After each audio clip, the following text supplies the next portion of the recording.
Hello friends, இப்போ சுய அறிமுகம் செல்ஃப் இன்ட்ரடக்ஷன் எப்படி பேசலான்றதை பார்க்கலாம். ஆத்ம பரிச்சை அப்படின்னா சுய அறிமுகம். ஃபஸ்ட்டு வணக்கம், அப்புறம் நமஸ்தே. அது குட் மார்னிங்காக இருக்கலாம், இது வணக்கம், குட் ஆஃப்டர்நூனாக இருக்கலாம், எதுனாலும் நமஸ்தே அப்படின்னு சொன்னால் போதும். என் பெயர் விமலா, மேரே நாம் விமலா ஹை. இது என் பெயர் ராம் அப்படின்னா மேரா நாம் ராம் ஹை. இதில் எதுவும் மாறுறது வேண்டும். ஆணாக இருந்தாலும் சரி, பெண்ணாக இருந்தாலும் சரி, மேரா நாம் ராம், மேரா நாம் விமலா அப்படின்னு எதுனாலும் சொல்லிக்கலாம். அது மாறணும்னு அவசியம் கிடையாது. ஒரு சிலர் மேரி நாம் விமலான்னு சொல்லுவாங்க, ஆனால் சொல்கிறதுக்கு ஒன்றும் அவசியம் கிடையாது. நம்ம மேரா நாம் விமலா ஹை, மேரா நாம் ராம் ஹை அப்படியே யாராக இருந்தாலும் சொல்லலாம். இதே பேச்சு வழக்கில் நான் விமலா அப்படின்னா மைன் விமலா ஹூங். எனக்கு வயது 21 ஆகிறது. மைன் 21 வர்ஸ் கா ஹூங் அப்படின்னு. அதே கேலாக இருந்தால் மைன் 21 வர்ஸ் கி ஹூங் அப்படின்னு சொல்லணும். அதை வர்ஸுன்றது வருஷம், அதை சால் அப்படின்னு சொல்லலாம். நம்ம வருஷம்னா வர்ஸ் அப்படியே சொல்லிடலாம், அது ஈஸியாக இருக்கும். நம்ம சால்னாலும் வருஷம்தான். மைன் 21 சால் கா ஹூங், மைன் 21 சால் கி ஹூங். இதவே பேசுவாங்க என் வயசு 21 அப்படின்றது. மேரா உமர் 21 ஹை. எனக்கு ஒரு சகோதரர். முஜே ஏக் பாயி ஹை. அப்போ எனக்கு ஒரு சகோதரி அப்படின்னா முஜே ஏக் பகன் ஹை. இதே அக்காள் தம்பி அப்படின்னா நம்ம உறவுகள் ஏற்கனவே பாட்டுன்னு பார்த்துருக்கோம். அதில் நீங்கள் பார்த்தீங்கன்னா தெரியும்.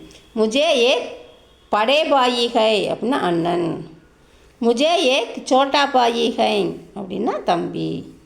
அதே மாதிரி தான் படி பகின் சோட்டி பகின் அப்படின்றது, அது சகோதரி. நான் பிஎஸ்சி மேக்ஸ் இறுதி ஆண்டு படிக்கிறேன். மைன் பிஎஸ்சி, அது நம்ம தமிழில் சொல்கிற மாதிரியே இங்கிலீஷில் சொல்கிற மாதிரி பிஎஸ்சி அப்படின்னே சொல்லிடலாம். பிஎஸ்சி கணித் ஃபைனல் பர்த்தி ஹூங் அப்படின்னா ஃபைனல் இயர். அந்த இயர் சால் வரலாம், வராமன்னு சொல்லலாம்.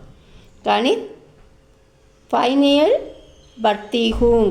இங்கே பர்த்தின்னு சொல்கிறாங்க, அப்போங்க யார் சொல்கிறா? ஒரு கேர்ள் சொல்கிறாங்க. அதே பாயா சொல்கிறதா இருந்தால் எப்படி சொல்லணும்? பர்த்தா ஹூங். எனது குறிக்கோள் கணித ஆசிரியர் ஆவது. மேரே ஜீவன் கா உத்தேசிய அப்படின்னா குறிக்கோள். அதே மேரே ஜீவன் கா லட்சிய அப்படின்னு சொல்லலாம். நம்ம லட்சியனே சொல்லலாம். மேரே ஜீவன் கா லட்சிய, மேரே ஜீவன் கா உத்தேசிய. கணித் அத்தியாபக் ஹை. இப்போ அத்தியாபக் அப்படின்னா இது ஒரு ஆண் சொல்கிறாங்க. இப்போ அத்தியாபக்னா ஆசிரியர், ஆசிரியைனா அத்தியாபிகா. இதுவும் நம்ம ஆக்குபேஷன்ஸில் நம்ம ஏற்கனவே பார்த்துருக்கோம். எல்லா ஆக்குபேஷன்ஸ் நேமும் பார்த்துருக்கோம். இன்ஜினியர், டாக்டர்னு எல்லாத்துக்கும் பார்த்துருக்கோம். மேரே ஜீவன் கா உத்தேசிய கணித் அத்தியாபக் ஹை. அதே கேர்ள் சொன்னாங்கன்னா மேரே ஜீவன் கா உத்தேசிய கணித் அத்தியாபிகா ஹை. நீங்கள் அதில் நீங்கள் என்ன வாங்கணுமோ அதை நீங்கள் ஆக்குபேஷனில் பார்த்து அதை பார்த்து நீங்கள் எழுதிக்கலாம். என்னுடைய அப்பா பேராசிரியர், அதுவும் இதே மாதிரி தான். எல்லா ஆக்குபேஷனுக்கும் நம்ம போட்டிருக்கோம். அதை பார்த்து நீங்கள் என்னுடைய அப்பா நான் என்ன ஆகுறேன்றதை நீங்கள் அதை போட்டு மாற்றி எழுதி போட்டுக்கலாம். என்னுடைய அப்பா பேராசிரியர் அப்படின்னா மேரே பிதாஜி பிராத்யாபக் அப்படின்னு சொல்லணும். அதே விவசாயி அப்படின்னா மேரே பிதாஜி கிசான் ஹை அப்படின்னு. அண்டு அப்படின்னா அவர், மற்றும் தனித்தனியாகவும் சொல்லலாம், சேர்ந்தும் சொல்லலாம். அவர் மேரே மாதாஜி வக்கீல் ஹை. மேரே பிதாஜி பிரத்யாபக் ஹை, அவர் மேரே மாதாஜி வக்கீல் ஹை. என்னுடைய தாய்மொழி தமிழ், ஆனாலும் எனக்கு ஹிந்தியும் தெரியும். மேரி மாத்ருபாஷா தமிழ் ஹை பரந்து மைங் ஹிந்தி பி ஜான்தே ஹூங். இப்போ ஜான்தா ஹூங் அப்படின்னா ஒரு ஆண் சொல்கிறாங்க. இப்போ ஜான்தி ஹூங் அப்படின்னா ஒரு கேர்ள் சொல்கிறது. நான் சென்னையிலிருந்து வருகிறேன். மைங் சென்னை சே ஹூங். என்னுடைய கல்வி தகுதி எம்இ. அது இப்படின்னு சொல்லலாம். நான் படிச்சுக்கிட்டு இருக்கேன்னு சொல்லலாம், நான் முடிச்சிட்டேன், எம்இ முடிச்சிட்டேன்னு சொல்லலாம். அதனால தான் நம்ம எப்படி 2 விதமாகவும் பார்க்குறோம். என்னுடைய கல்வி தகுதி எம்இ. மேரி யோக்கியதா எம்இ ஹை. பெரும்பாலும் நம்ம இங்கிலீஷில் சொல்கிறதவேவும் நம்ம இங்கிலீஷ்லேயே ஹிந்திலையும் சொல்லிடலாம். மெசேஜ்னால் மெசேஜு, படிக்கிறது என்ன படிப்புன்றதை அதை எழுதியிருக்கலாம். அது நம்ம படிப்போட பேரும் நம்ம ஏற்கனவே பார்த்துருக்கோம். தமிழ், இங்கிலீஷ், கணிதம் என்ன படிக்கிறோன்றதை அதை எப்படி சொல்லணும் ஹிந்தியிலன்றதை நம்ம ஏற்கனவே அதையும் பார்த்துருக்கோம். ஆனால் நீங்கள் இங்கிலீஷில் சொல்கிற மாதிரியே சொல்லிடலாம், தப்பு இல்லை. மேரி யோக்கியதா எம்இ ஹை. இப்போ நான் என்னோடய கல்வி தகுதி எம்இ, அதவே வேறு மாதிரி நான் எம்இ படித்திருக்கிறேன் அப்படின்னு ஒரு பேச்சு வழக்கில் சொல்லுவேன். Maine எம்இக்கு படாயி he high. படாயி படிப்பு அப்படின்றது வந்து ஒரு பெண்பாலாக கன்சிடர் பண்ணுறாங்க. அதனால் படாயி கீ ஹை அப்படின்னு வரும். நான் சென்னையில் வேலை பார்க்கிறேன். மை சென்னை மேம் காம்கர் ரஹா ஹூங். இப்போ ரஹான்றதை சொல்கிறாங்க. அப்போ யார் சொல்கிறது? ஒரு பாய் சொல்கிறாங்க. நான் சென்னையில் வேலை பார்க்கிறேன். அதே ஒரு கேர்ள் சொல்கிறதா இருந்தால் மை சென்னை மேம் காம்கர் ரஹி ஹூங். என்னுடைய பொழுதுபோக்கு புத்தகங்கள் படிப்பது. மேரா சவுக் அப்படின்னா சவுக்குனா பொழுதுபோக்கு. கிதாப்பேங் பட்னாகை புத்தகங்கள் படிப்பது. புத்தகம் படிப்பதுன்னா கிதாப் அப்படின்னா அது கிதாப்பேங் அப்படின்னா அது ஃப்ளூரல் ஃபார்ம். அது நம்ம சிங்குலர் ஃப்ளூரல் ஃபார்முலாவும் பார்த்துருக்கோம், சிங்குலர் ஃப்ளூரல் வேர்ட்ஸும் நம்ம பார்த்துருக்கோம். இப்போ மேரா சவுக் கிதாப்பேங் பட்னாகை. இதவே என்னுடைய பொழுதுபோக்கு செய்தித்தாள் படிப்பது, நியூஸ் பேப்பர் படிப்பது அப்படின்னா மேரா சவுக் அக்பார் பட்னாகை.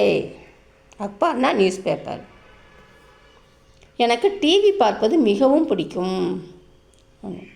முझे டிவி தேக்னா பகுத் பசந்த் ஹை. பசந்த்னா பிடிக்கிறது, மிகவும்னா பகுத். முझे டிவி தேக்னா பகுத் பசந்த் ஹை. எனக்கு டிவி பார்ப்பது மிகவும் பிடிக்கும். விளையாடுவது மிகவும் பிடிக்கும்னா கேள்னான்னு போடணும். நம்ம அது ஆக்ஷன் வேர்ட்ஸும் பாட்டுன்னு பார்த்துருக்கோம். அதை பார்த்து நீங்கள் நான் சேர்த்தானா அது ஒரு செய்கை ஆயிரும். இப்போ கேள்னா விளையாட்டு, கேள்னா அப்படின்னா விளையாடுவது. முझे கேள்னா பகுத் பசந்த் ஹை. எனக்கு விளையாடுவது ரொம்ப பிடிக்கும். அப்போ வீடியோ கேம் விளையாடுவது பிடிக்கும்னா முझे வீடியோ கேம் கேள்னா பகுத் பசந்த் ஹை. வீடியோ கேம்னா வீடியோ கேமே சொல்லிடலாம். முझे வீடியோ கேம் கேள்னா பகுத் பசந்த் ஹை. ஓய்வு நேரத்தில் வீட்டில் உள்ள அனைவரும் ஒன்றாக உட்கார்ந்து பேசுவோம். இது கொஞ்சம் பெரிய சென்டென்ஸ் மாதிரி தெரியும், ஆனால் படிக்கும்போது உங்களுக்கு இதை ஒவ்வொரு தனித்தனியாக பார்த்தா ஈஸியாக தெரியும். ஆராம் கே சமய அப்படின்னா ஓய்வு நேரத்தில். கர்கே சபி லோக் வீட்டில் உள்ள அனைவரும். நம்ம சபி சப்லோக் சபி லோக் நம்ம ஏற்கனவே அதையும் பார்த்துருக்கோம். கர்னா வீடுன்னு பார்த்துருக்கோம். கர்கே சபி லோக் வீட்டில் உள்ள அனைவரும் ஒன்றாக உட்கார்ந்து. மில்கர் அப்படின்னா ஒன்றாக. பைட்டேங் உட்கார்ந்து. அவுர் மற்றும் பாத்கரேங் பேசுவோம். நான் ஒன்றாக உட்காந்து எல்லாட்டையும் பேசுவேன் அப்படின்னா பாத்கரே அப்படின்னு.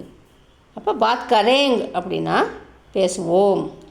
ஆராம் கே சமய கர்கே சபி லோக் மில்கர் பைட்டேங் அவுர் பாத்கரேங் அப்படின்னா ஓய்வு நேரத்தில். ஆராம் கே சமய கர்கே சபி லோக் வீட்டில் உள்ள அனைவரும் சேர்ந்து. மில்கர் உட்கார்ந்து.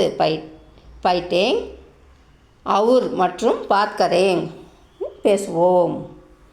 आराम के समय करके सभी लोग मिलकर बैठेंगे और बात करेंगे. நன்றி, தன்யவாத். ஓகே ஃப்ரெண்ட்ஸ், நெக்ஸ்ட் வீடியோவில் மீட் பண்ணலாம். Thank you, bye. தேங்க்யூ ஃபார் வாட்சிங்.